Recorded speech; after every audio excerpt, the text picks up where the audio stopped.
Yung unang exam level problem ng ES12 ay tungkol sa projectile motion. So, sa problem na to, sabi, Goku is standing at the edge of a cliff with coordinates 5, 11 meters, while Jiren is on another cliff with coordinates 8, 13 meters. If Goku wants to jump to Jiren's position with the least amount of effort or minimum needed velocity, at what angle with respect to the horizontal should he jump? So, sabi daw si Goku ay nandito, tapos si Jiren daw nandito. Gusto niya mag-jump to this position with the minimum needed velocity. So, ano daw yung angle or yung theta na kailangan? So, sa problem ng projectile motion, siguro ang unang palaging ginagawa ay i-layout or ilista yung igawa ng equation, yung magiging coordinates niya or yung magiging position niya at x and y with respect to time. So, paano yung magiging equation doon?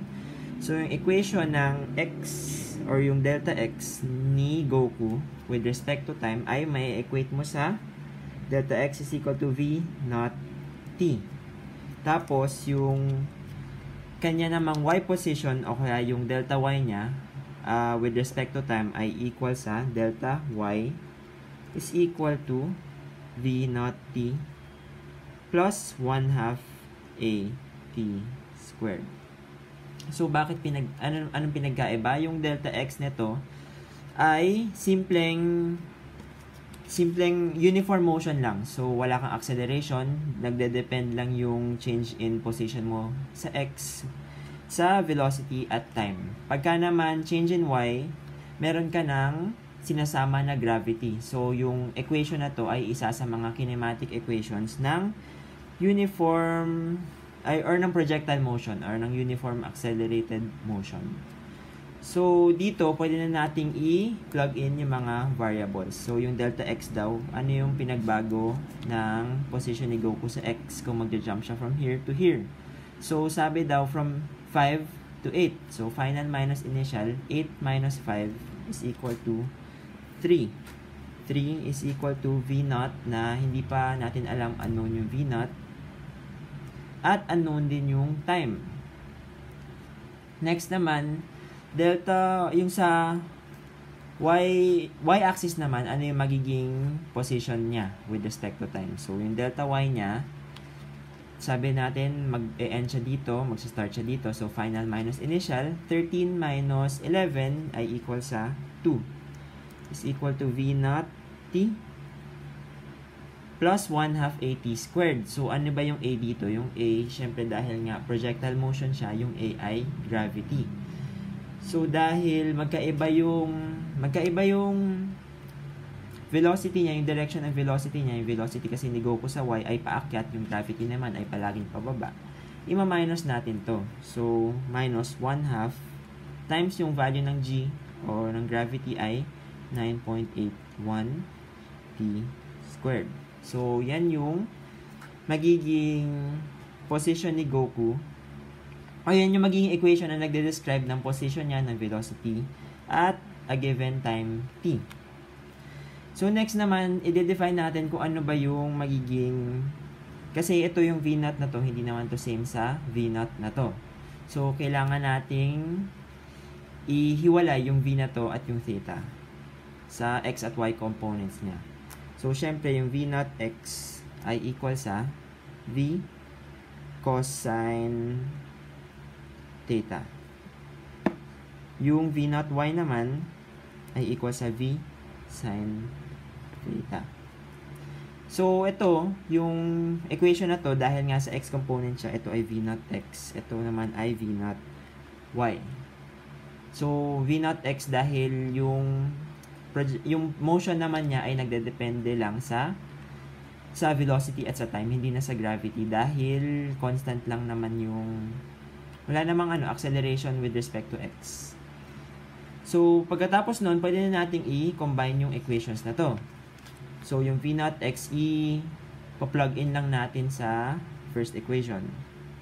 So, magiging 3 is equal to v cosine theta times t.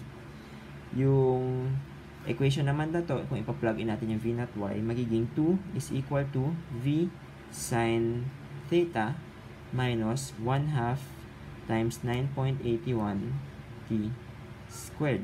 V sin theta t pala. So, V sin theta t minus 1 half 9.81 t squared. Next naman, pwede nating i-combine yung dalawang equations na to. So, paano gagawin yun? Alamin muna natin ano ba yung gusto nating ma-minimize. So, ang gusto nating ma-minimize yung velocity. So, kailangan makahanap tayo ng velocity with respect to theta. So, dapat ganun yung magiging final na equation natin. Makahanap tayo from these equations, from these two equations, maka-generate tayo ng equation that relates velocity with respect to theta. So, paano gagawin yun? Pwede natin itong i-express in terms of time. Kasi gusto natin ma-eliminate yung time. Kasi, syempre, tingnan natin yung mga variables dito. V, theta, t. V, theta, t. Ang gusto natin ay magkaroon ng expression that relates velocity with time, velocity with theta. Ibig sabihin, kailangan natin ma-eliminate yung other variable which is time. So, paano natin to express in terms of t? T is equal to 3 over v cos theta.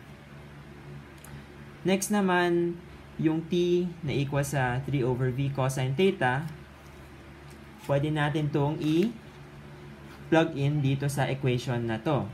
So, ang mangyayari, 2 is equal to v sin theta times t na nakuha natin na 3 over v cosine theta minus 1 half times 9.81 ay 4.905 t squared na pwede din natin i-plug in dito. So, 3 over v cosine theta squared. Next naman, pwede nating i-simplify pa to.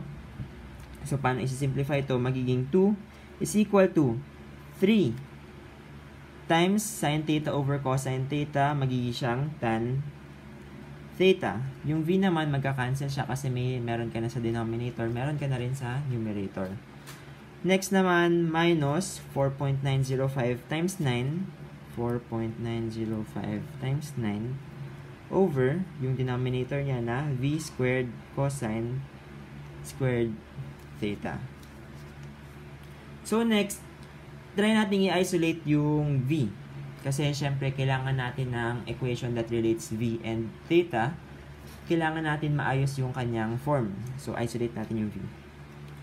So, pwede natin ilagay ito sa left side. Tapos, ito, mag-transpose lang kayo. Magiging 4.905 times 9 ay equal sa 44.145 over v squared cosine squared theta is equal to 3 tan theta minus 2.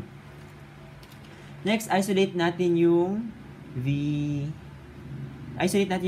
Tapos, gawin natin in terms of theta. Pagka yan, simplify nyo pa. So, multiply both sides by v squared cosine squared theta at saka i-simplify nyo. Ang makukuha nyong final expression for v ay equal sa v is equal to square root of 44.145 over cosine squared theta times 3 tan theta minus 2. So, next, anong gagawin dyan? So, meron ka ng expression that relates v and theta. Anong gagawin mo sa expression na ito? So, recall nyo yung minimize o maximize ng isang equation. So, ano nga bang tawag dun? Sa lesson sa Math 54. So, pagkukuha ng maximum value o kaya minimum value ng isang equation, ang gagawin dyan, i-apply natin yung concept ng derivative. So, kailangan from this expression, ang kailangan para ma-minimize natin yung v ay dapat dv over d theta magiging equal sa 0. So, ang gagawin natin, kailangan lang natin itong i-differentiate. Tapos, yung differential equation niya, kailangan natin i-equate sa 0. So, may shortcut doon para sa cycle na to. So, ang gagawin lang, press nyo lang yung shift, tapos d over dx. Tapos, plug in lang yung equation na to. So, square root of 44.145 over cosine theta. Yung theta natin kasi hindi natin alam. So, gawin natin yun yung variable. Cosine x squared times 3 tan theta minus 2. So, ganyan. Ganyan yung equation. Ang next pa na gagawin is hindi natin alam kung ano yung theta value kung saan magsi-zero yung differential equation mo na dv over d theta. So, ang gagawin natin, yun yung gagawin nating unknown na y. So, next naman, dahil nga gusto natin yung differential equation niya magiging equal sa 0, i-equate nyo to sa 0. So, ganun, yun yung magiging expression mo para mahanap na agad yung angle such that magmi-minimum yung velocity. So, shift solve. So, imbis na x yung gagawin mong hulaan, y na. Kasi, syempre, yun yung hinahanap natin. So, gawin natin 50 siguro. So, ang mahanap dapat, ang masasolve dapat ng cycle na to ay yung angle such that magbi-minimum yung velocity. So, hintayin lang natin. Ang nakuha natin sagot ay theta is equal to 61.845 degrees.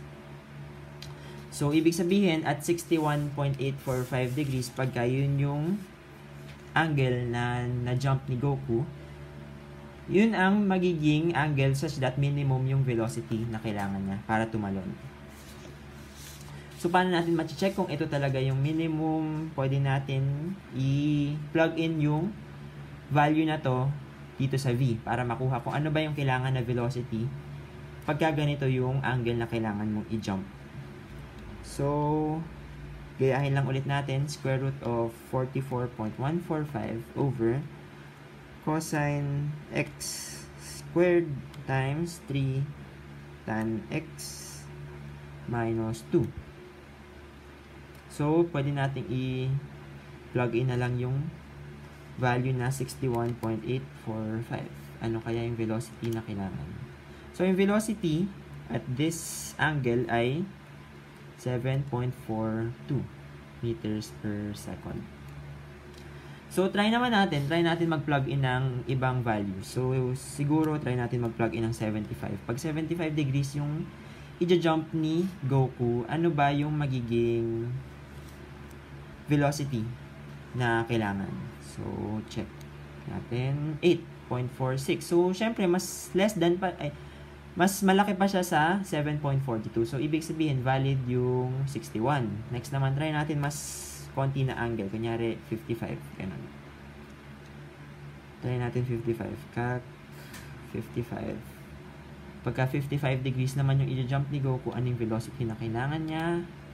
7.66 na, mas malaki pa rin sa 7.42. So, ibig sabihin, yung angle na 61.845 ay yun na talaga yung answer such that ma-yield ka ng minimum na velocity.